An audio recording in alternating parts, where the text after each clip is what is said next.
All right.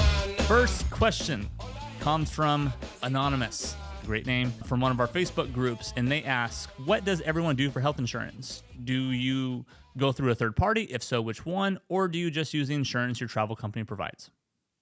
Sweet. Great first question. This is something I think every single traveler cares about and wonders about. Super, super common question. Yeah. Okay, so big picture, the reason health insurance is a common question in travel healthcare specifically is because as travel healthcare workers, we work 13-week assignments at a time, give or take. And then in between those assignments, you might take time off to backpack Bali. You might go visit your friends and family. You might not have another job lined up that starts the week after. And in that, we have gaps in our employment. That's the nature of this industry. And in those gaps, we want to make sure we have coverage that is good coverage rather than just crossing our fingers that the time in between our assignments isn't when we randomly need our health insurance for some reason. So it's a big fear. And I remember me as a traveler, I've done a little bit of everything. I've taken the company insurance. I've crossed my fingers during the time off and, it worked out for me, which doesn't mean it's the way to go, but I did that whole, I'm invincible in my young 20s mentality thing for some of it. And then I had my own insurance for a big chunk of it towards the end. Yeah. And it's both, right? Gaps in coverage and switching employers because travelers will switch staffing agencies because staffing agencies have different jobs or you may vibe better with a different recruiter or a different company, whatever the case is. So there's multiple reasons why you would have to move insurance or totally. And that's a really smart thing to do as a travel healthcare worker. You want to work with multiple companies. You want to hear about the jobs that each agency has, and you want the flexibility to just switch without suddenly having like new insurance or the worst case, no insurance for a while. So I think the biggest problem that we got to make sure is solved is how do you make sure you have coverage the whole time you're a travel healthcare worker? Yeah. The thing I think that people don't maybe know is you can do that with both of them. There is a way to make sure you're covered the whole time if you take company insurance. And there is, of course, a way to do it if you have your own, because that's when you have no gaps at all. And you know exactly what your coverage is covering. It doesn't change throughout the year either. So I'll actually start with the company insurance side of it to just talk about maybe the pros or why you might take that one. One, the company insurance is typically cheaper while you're working because most staffing agencies will cover some portion of your health insurance. Totally. And so with that, you are paying for part of health insurance, not the whole thing as you would be if you had your own. So check, it's probably cheaper. Sometimes it's better health coverage. This totally depends on the staffing agency. So when you're trying to figure out which staffing agencies to put in your team of 3 or 4 staffing agencies that are your go-to, that might be something you ask them early on, not just when you get the job, but right when you're talking to them, especially if you have healthcare needs. You have a prescription, you go to the doctor X, Y, and Z times, stuff like that, because every plan should cover emergency situations and stuff like that. So you might ask them. But if they have a good plan, they're a company that can get one of those higher tier, you might have better health insurance coverage with the staffing agency than your own. But that's not always the case.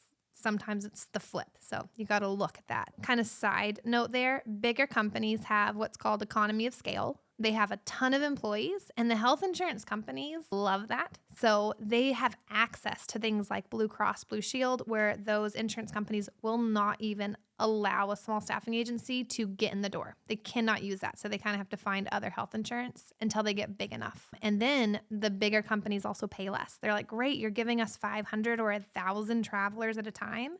We will, because of the scale, how many people you're giving us, we will give you a lower cost. Yeah. And the smaller staffing agencies have to pay more for sometimes worse coverage. Yeah. So, and it's not always the case. So look at it. One of the worst things we can do, I think, is just assume. Be like, you're a small company, you probably have crappy insurance, or you're a big company, you probably have great insurance. Look, but there is truth to the cost of that. And when I was a traveler, the one thing I looked at the most on the plans that I cared about the most is how much would it cost me to go to an urgent care not ER, because I didn't expect to go to ER, but typically we don't have like a doctor when we're traveling. Like we don't have like our primary care provider. Yeah. So if you're sick and you need something, you typically go to those walk-in urgent care clinics to get medicine, to get checked out, to see if you have strep throat, whatever it is. I cared about the cost of that because I was like, in the grand scheme of things, that's probably where I'd most likely go if I was sick, because I don't have a primary doctor here. Yeah. And so I wanted that copay to be cheap, and I didn't want a plan that said you have to pay for it all out of pocket until you hit some kind of high deductible. Yeah, I mean, that's great advice for regardless of how you get your insurance, is like find a plan that works for your situation. What are some of the other benefits of taking your company's insurance? Okay, so one of my favorite lesser known benefits is when you take company insurance and the assignment stops, suddenly you are out of work. The fear there is that you don't have insurance anymore. But what we do have is the opportunity to get COBRA. COBRA, first thing people think of almost like universally, is COBRA is expensive and it's not good health insurance. But what is cool about it is it's not bad insurance. It is literally the exact same insurance that you had at your company before that. So if you had signed up for not good insurance, it's the exact same. Yeah. If you signed up for a good plan, it carries on. It's the exact same plan.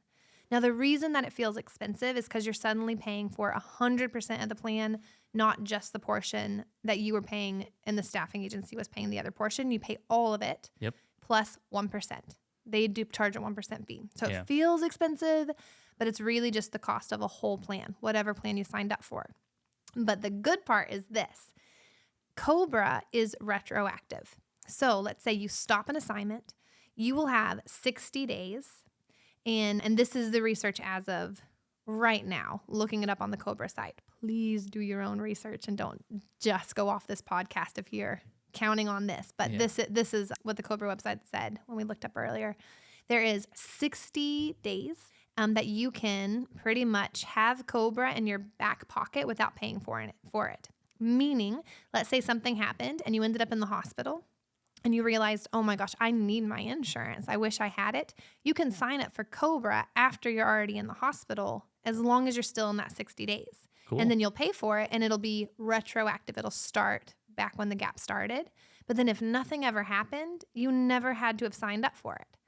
And so you essentially have this like insurance where each 60 days in between each assignment, when you have a change of life situation, which is you end an assignment, you're now unemployed, then you get issued the option for COBRA and you have 60 days to decide to take it. So it's a free benefit to us to know if we need it, we can sign up for it when we need it. And if we never need it, we never had to pay anything. That's awesome. So as long as your gap is 2 months or less. Yeah. Last thing to keep in mind with that, though, is different staffing agencies start insurance on different days.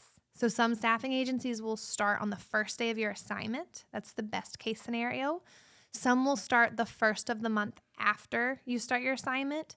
And some will even start the first of the month after you've worked 30 days. So it could be like well into halfway of your assignment before you're even kicking into insurance.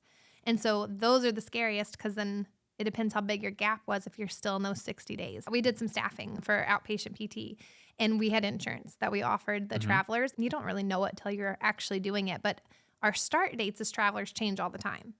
And so you have to tell the insurance company, this person is starting on this date. Sometimes they change the start date like the day before because then a license didn't come in. So their start date is technically like whenever their license comes in and they start.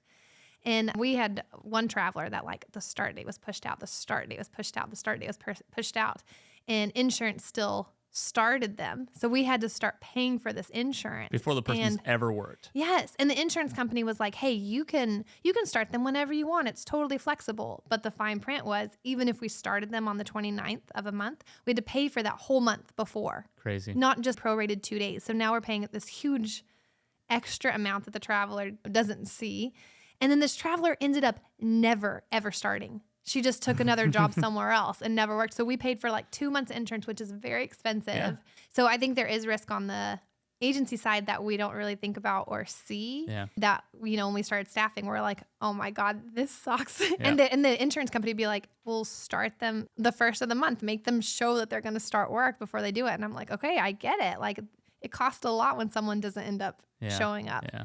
Yeah. So anyway, there are behind the scenes reasons that would have never crossed my mind. Wow. All right. So now let's talk about the other side of the spectrum, private insurance, Yeah. essentially, right? Buying insurance on your own. And there's a couple big ways that you can do that, right? And we'll talk about the most common ways, right? Where you could either go to marketplace.gov, which is like a big marketplace where you can buy insurance, or you can go through a independent insurance broker, advisor, whatever the term, someone who sells insurance on their own. Maybe you want to talk about some of the pros and cons of those. Yeah, well, that one ended up being my favorite as a traveler personally. It is. Which one, by the way, the marketplace or going independent? No, independent. Yeah. I went through a broker. I got an insurance plan that what was important to me is what urgent care cost, and it was a $50 copay anywhere in the whole entire country. Yeah. So I knew, okay, it can follow me around for the most common thing that I'll have. So I ended up loving it because I knew that one thing that I cared about the most, someone who didn't have a lot of medical needs, that was secure. And then the oh my God. And then the deduct, I can't say it, the deductible. Yeah. Yeah. And then the deductible. We should keep it in. Wait, can you say it? Deductible. No, the deductible. The deductible. Say, and then the deductible. And then the deductible. It's harder. Try it. And then the deductible. Okay, you did it good. All right. All right. You want to mouth it while someone else says it? Yeah. And then the deductible.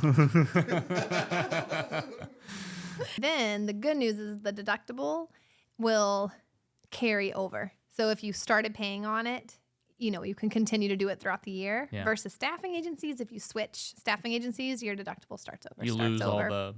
Anything you paid, gone. Yeah. So with the finding your own, what I like the most about it is the flexibility. I was a traveler who would work a couple assignments and then literally go live in Bali for 2 months. So Yeah. I needed more gap time than even Cobra would have given me. So I would travel overseas and I would get overseas health insurance while I was overseas, which is travel health insurance. That coverage is amazing. It's like better than ours in the United States.